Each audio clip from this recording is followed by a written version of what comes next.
Is this happening to you?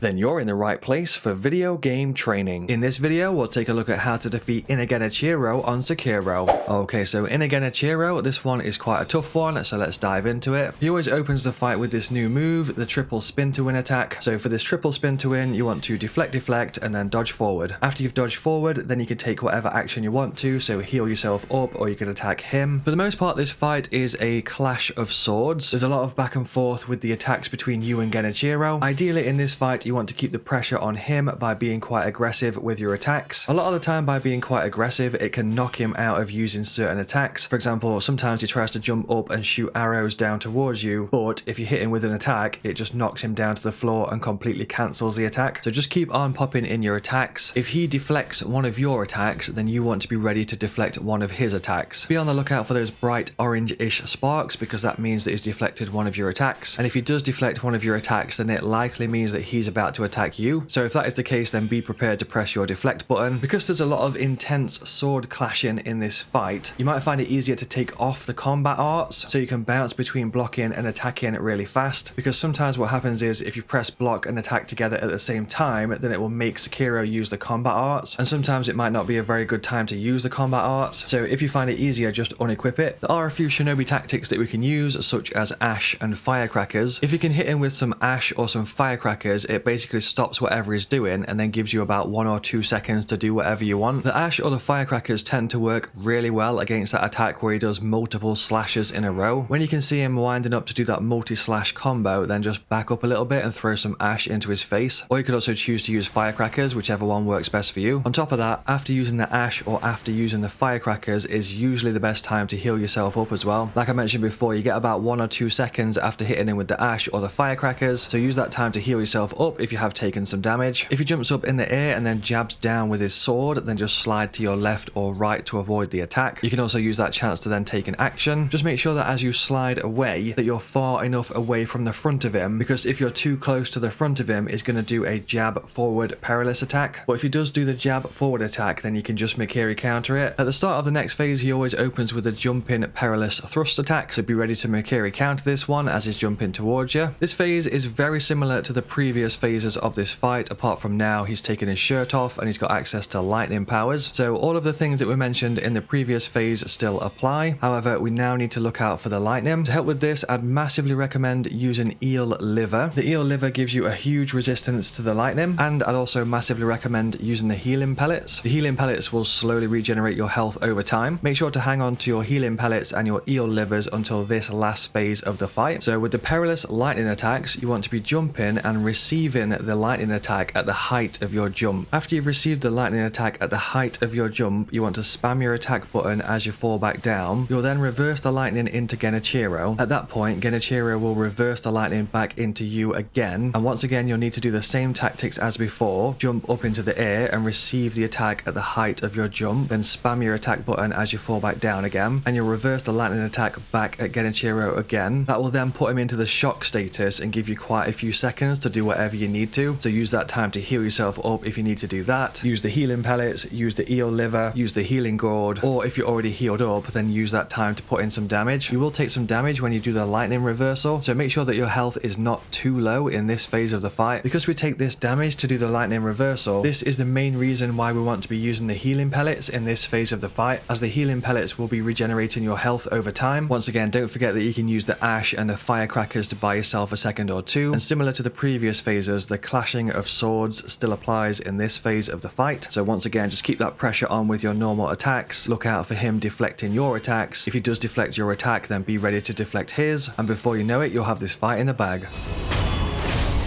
If you want to continue your video game training, then check out one of these videos right here. I've covered loads of games such as Elden Ring, Sekiro, Bloodborne, Dark Souls 3, Neo 2, Ninja Gaiden, and loads more. Some videos have just popped up right now. Feel free to check them out and give them a click. Hopefully you enjoyed this video. Thank you very much for watching, and I'll see you in the next one.